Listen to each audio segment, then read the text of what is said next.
Okay, so let's pivot over. I want to talk about Bethenny potentially getting canceled again. Okay. I mean, I feel like she gets canceled all the time. But anyway, so the Bethenny, the Spencer, the Lisa, the Courtney. Okay, so Spencer Pratt posted on his TikTok about Lisa Kudrow saying that she's the worst celebrity that he's ever met.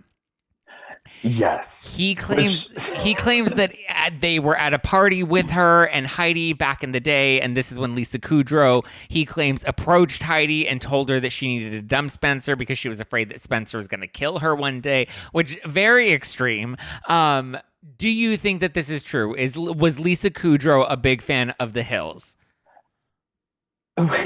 now that you ask like that, like, yeah, I don't know. Was Lisa Kudrow a big fan of the Hills? Like, according to Spencer, she was certainly watching, but I would never take her for a Hills Right? fan.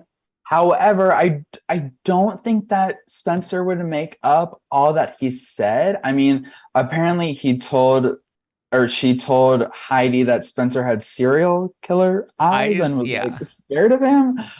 So obviously she was tuned in, maybe not to the show, but certainly to like the tabloid coverage Yeah. back in the day. And in Lisa Kudrow's defense, like the end of Spidey's Hills journey was Dark. it was dark. Like they weren't even invited to the finale party because I think that Spencer like allegedly threatened to kill a producer. So like things were rough back then. Well, and But the producer ended up being Adam Devine. Is that him? The one that was it everyone's. Adam? I'm not sure if like the producer that Spencer allegedly threatened to inflict physical harm on was Adam himself. It may have been. I'm not sure. I need to do I just my know there was research. beef with when he went on Color Daddy recently. He talked about Adam after Kristen and Audrina talked about Adam. So I just kind of, that's my own presumption, is that maybe he was the producer that they were having beef with, because I believe Spencer has accused Adam of being inappropriate with Heidi. Oh, totally. Yes. Spencer has for sure accused Adam of being inappropriate with Heidi, and he very well may have been the one that Spencer allegedly threatened to inflict physical harm on. I'm not sure. But the end of their Hills journey was dark, and maybe Lisa sensed that, whether through watching the show, whether through reading Us Weekly. I'm not really sure, but she decided to say something and it rubbed Spencer the wrong way. And I think it's a tough situation because, like, Spencer has been so vocal after the fact, saying that, like, I was playing a character. Like, I Yeah. knew I had to be the villain. That's what I had to do. So, who knows what was real, what wasn't real? What is apparently real is Spencer's opinion on Lisa Kudrow, that she's a sucky person, as Lauren Conrad would say. And I guess Bethenny also didn't have a wonderful experience with Lisa Well, Kudrow. She was like, I also like had a weird moment with her. And then she posted another TikTok she kind of like posted a couple of explaining them. Yeah. herself. Well, Yeah. do you think that Lisa Kudrow's comment was made in jest, or do you think it was like a genuine like concern for Heidi? Like, let me pull this young girl aside and let me give her my like genuine thoughts. Because I feel like Lisa Kudrow, I don't know, the impression that I get from her is like maybe like I mean, it sounds like there's possibly some hyperbole behind those words. I mean, serial killer eyes. Like, to me, it just sounded a little dramatic. Yeah, no, I agree with you. Maybe there was like some hyperbole going on. And I think that, back in the day, the lines between reality versus what was scripted on the Hills was so blurred. So I think that maybe Lisa was like coming through like an actually concerned place because like back in the day, Yeah. viewers weren't as sophisticated. Like now I can watch a reality show and kind of like figure out like what's like very much produced and what's not. And back in the day when I was watching The Hills, I kind of thought it Believed was everything. all, Yeah. yeah, like I thought it was like 85% real. So when The Hills ended and when Spidey's journey ended on The Hills, like I was such a Heidi fan Yeah. that like I was like, oh, like Heidi would be so great without Spencer because he's really exhibiting some concerning behavior. But like now that he's like spoken about his experience and now that we know what we know about reality TV, it makes sense. Like he was just playing the villain. So I think that maybe like Lisa's comments could have come from a place Genuine. like a good place. But then when Bethenny shared her little story, I was like, I Okay. don't Did know. you go back and watch the clip of Lisa Kudrow and Bethany? I have not watched it back Okay. yet, but I need to do it because Bethany's little story on TikTok I found very interesting. It was kind of Interesting. like she was trying to like be like, I didn't mean it. Like Lisa Kudrow was fine, but there were some factors that contributed to her lack of engagement during our interview.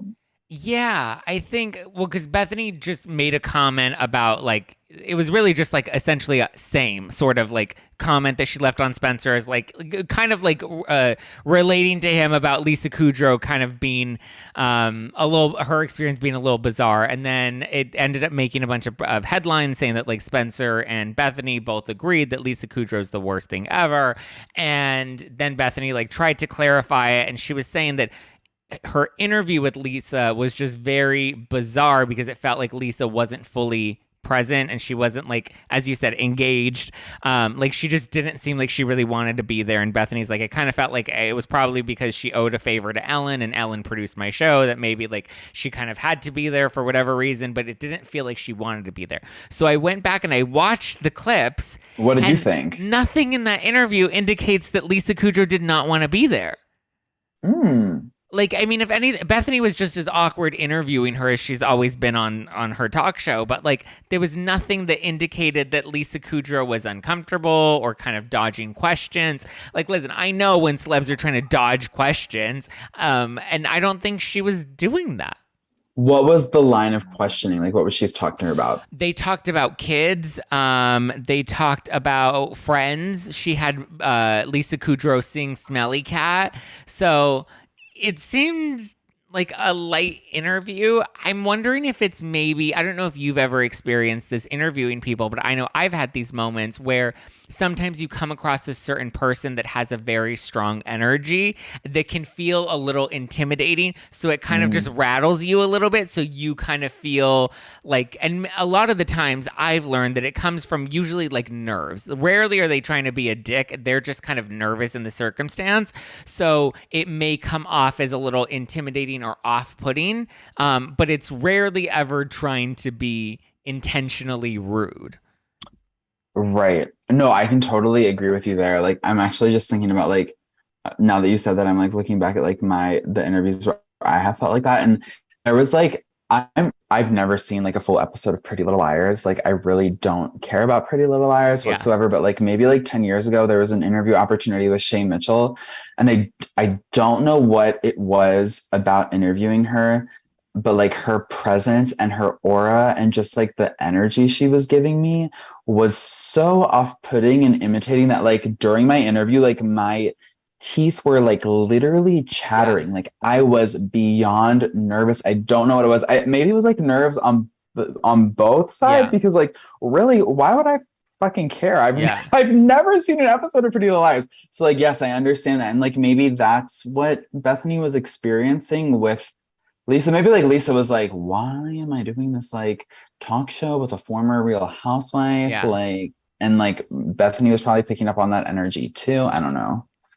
I mean, Bethenny also had Justin Bieber on the show. Like, it was such a random collection. And Ramona. Like, Lisa Kudrow, Ramona Singer, Justin Bieber. Like, it was such a random collection of guests. But I actually went to a live taping of Bethenny's show when I lived in New York City. And the guest for that particular show was Snooki. And Snooki, I love Snooki. I could talk for days about how much I love Snooki. And Snooki's always ready to play ball and do what she needs to do for whatever needs to be done. But I remember on that episode, there was like some questioning about like breast implants and like Snooki's thoughts about like getting breast implants in the future. And I just like, it felt like, I don't know, like awkward. And like, I feel like Bethenny's strategy on her talk show was always like, it wasn't like, hey, let's like have a conversation. It was like, hi, welcome to the Lion's Den. Like, I'm ready to fucking eat you. Yes. And it was always like this.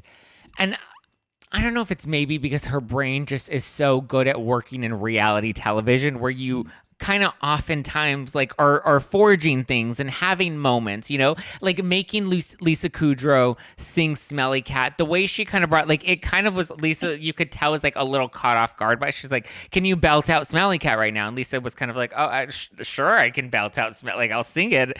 Like, so, and there were a lot of those moments. Like, I remember the Omarosa interview on Bethenny. That was like a really contentious interview. And so I feel like you're right. Bethenny has a way of, I think she thinks crux of it is having these Oprah moments, whereas Oprah can really get you to let your guard down.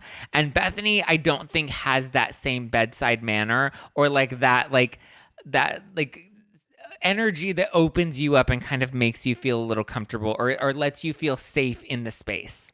Yeah, it kind of like puts you on the defense. So I'm curious to know your thoughts on the Courtney Stodden Bethenny interview that has resurfaced Yes. recently. Like when you watch it back, what do you see? Because I know that with Courtney Stodden in particular, like just all the changes that have happened societally, Yeah. like we look at Courtney's story through a different lens today. Yes. So Courtney was 19 at the time that she was on Bethenny, right?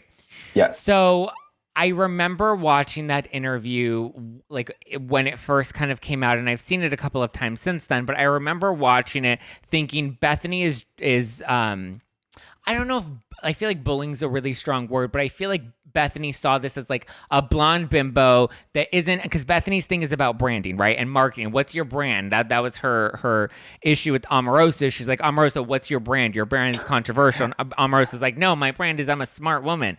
And so Bethenny, I feel like, was doing the same thing with Courtney, and she wanted Courtney to kind of like define the brand, while Bethenny was also kind of trying to like position and prop Courtney as just this dumb blonde bimbo, which to be fair was the character Courtney was playing at that time. Now we can go back and be like, well, she was really young. Her parents, pushed Courtney into fame from a very young age. Courtney was married to a much older man. Like it's dark. And I think at the time we looked at that as sensationalized and like tabloid drama that we were fixated by without realizing how dark that situation actually was and how it was an older man preying on such a young, at the time, young girl. And so I feel like the interview was very uncomfortable to watch. So I had actually heard about Courtney's discomfort with Bethenny a couple of years ago. So Courtney used to have a podcast. It was a very short-lived podcast. It got canceled, called This Is Courtney, or This Is Courtney Stodden. And so on that podcast, I ended up being a co-host on it. The producers really wanted me to be on the project, and I did it reluctantly because I'd known Courtney's brand, as, Bethenny. And again, in reference to the Bethenny interview, I feel like Bethenny was a little hard on her and like kind of was trying to poke fun at her. And listen, we look back and see like the Letterman interview with Paris Hilton, that like the culture was kind of like, let's kick these, blonde, big boobed women while they're down, right? Like, let's not really give them much credibility because, in society, their value is just to be sexualized. So I do have experience working with Courtney, and I know you and I have very different experiences working with Courtney, but my experience wasn't the best experience. I felt like Courtney, and my issue with Courtney has been that I feel like they like to, I don't want to say, I think it's unfair to say capitalize off of cultural moments, but there's definitely a drive to push headlines, and there's definitely a drive to manufacture drama. And I remember that at the time when we filmed the podcast together, there was constantly a need to pick at other celebrities to create these feuds. And if we look back at history, Courtney has had many feuds with different celebrities. We've had Chrissy Teigen, we have had Bethenny, that I think Courtney, and this may just be the environment that Courtney was raised in, but I feel like there's just this desire to run towards chaos and to manufacture drama in order to stay relevant. And I think it probably comes from just a place of comfort or familiarity or whatever it is. But I always take everything that Courtney says with a grain of salt, because I remember hearing this Bethenny story, I think back in like the end of 2018 when Courtney first brought it up, and said that